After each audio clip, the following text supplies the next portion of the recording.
chez moi. Tu veux faire le clap? Allez, on fait le clap. Allez, clap. Allez, Combini.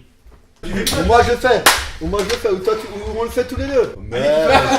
Ah le gars. Fais le clap. On le fait ensemble. Tu l'as pas fait.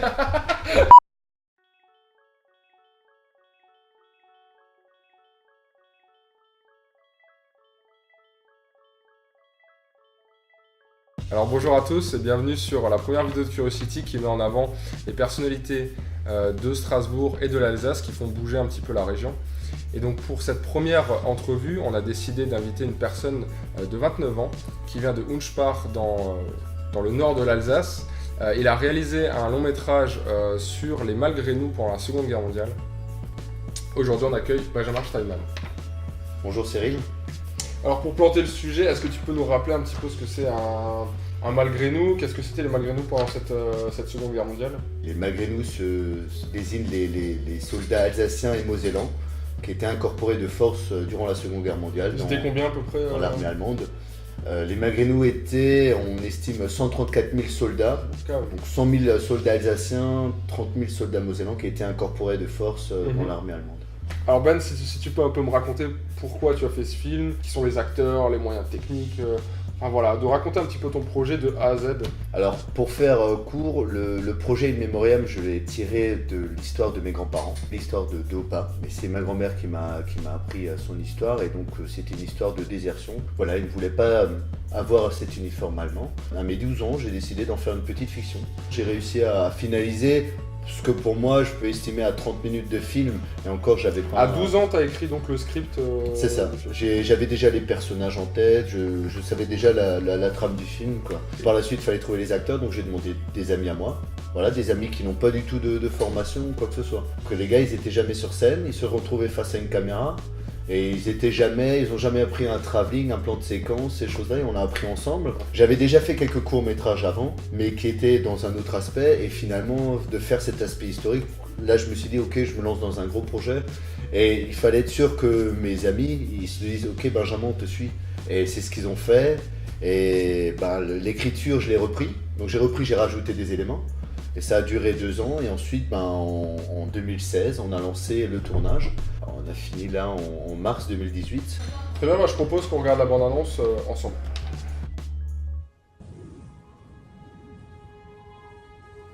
Wir sind Franzosen geworden, nicht Deutsch, nicht wieder Franzosen. Sind uns mit Gewalt ans Dritte Reich kennt. Uns gezwungen, Deutsch zu reden, ihre Kultur zu benutzen. Wenn uns noch dann wollen, Frankreich vergasst, dann weiß ich auch nicht.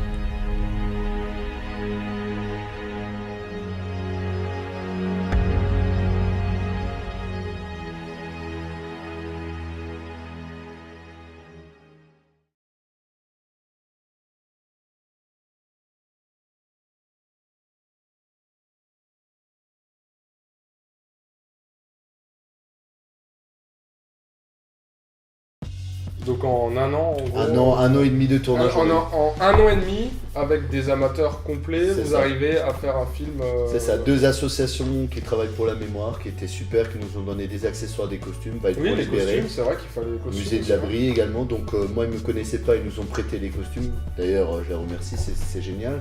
Et ensuite on était 16 figurants, c'est lancé dans l'aventure comme ça. D'accord. Et Et alors, c'était- t'avais quoi? T'avais quand même des moyens techniques, on va dire? T'as fait des achats pour les caméras, pour les micros? La plupart du matériel qu'on avait c'était de la location, et tout était sur notre temps libre, hein. On travaillait tous. Mais moi je travaillais au préalable, je faisais un storyboard chez moi.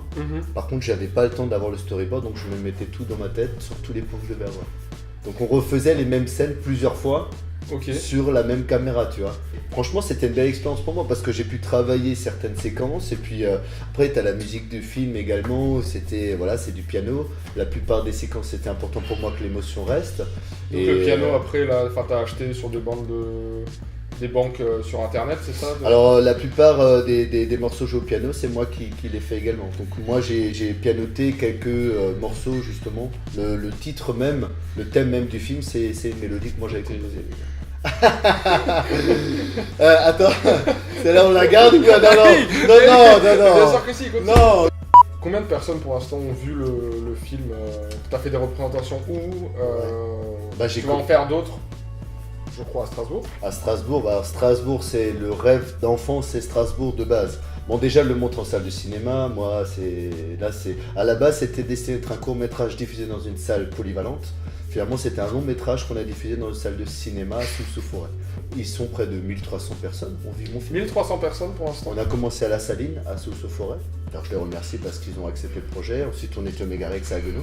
Grand bonheur, on va être au CGR à Colmar en fin d'année. Mais avant ça on est à Strasbourg à l'UGC le 25 mars. Donc là ça prend des proportions... Incroyable. Je me suis dit pourquoi pas le proposer dans les établissements scolaires. On l'a fait. Et du coup on l'a fait à 2 établissements avec 3 classes de 3e. Ok. Et franchement c'était super. À la fin on a fait un débat.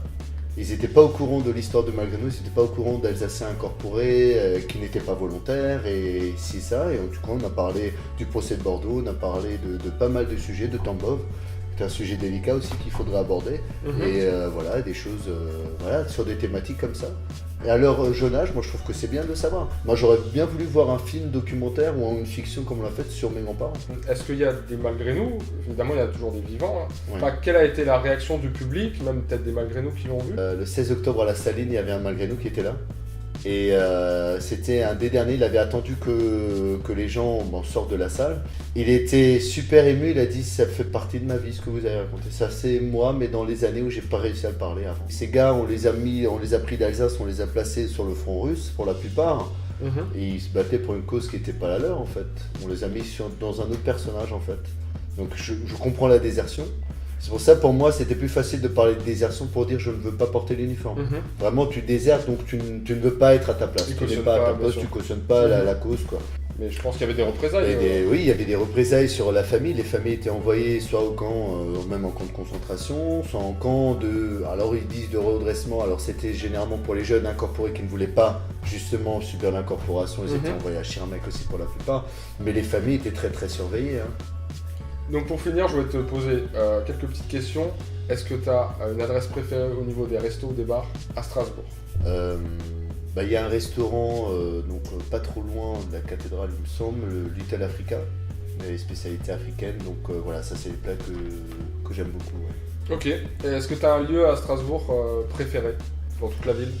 La place Kléber, c'est peut-être pas forcément original, mais ça reste quand même... Voilà. La place Kléber. La place Kléber reste une... Ok. Est-ce que tu as une anecdote historique sur Strasbourg? Justement, pour faire Très le bref. lien avec la place Kléber, c'est vrai que le début de mon film commence par un discours de Robert Wagner, qui était le Gauleiter durant la Seconde Guerre mondiale. Et il avait dit justement sur cette place Kléber à Strasbourg en 1943. Donc c'est celui qui devait faire que les était Alsaciens, en les charge. Mosellans étaient annexés et donc allaient devenir des bons Allemands. Il était en charge de l'incorporation en fait, que les Alsaciens et les Mosellans deviennent de véritables soldats allemands. Et il avait dit justement sur cette place Kléber, si tout Alsacien si en tant qu'Alsacien tu t'estimes plus français qu'allemand, c'est que tu es un traître allemand, donc tu es un traître à la patrie, traître à ton Reich, traître à ton Führer. Donc voilà, c'était vraiment pour dire ces choses-là, donc faites attention aux représailles. Donc ils ont dit toutes ces choses-là en face, et ça a été vraiment acté et dit ici à Strasbourg par Robert Wagner. Merci Benjamin en tout cas, Merci. et puis restez curieux, ce n'est pas un vilain défaut.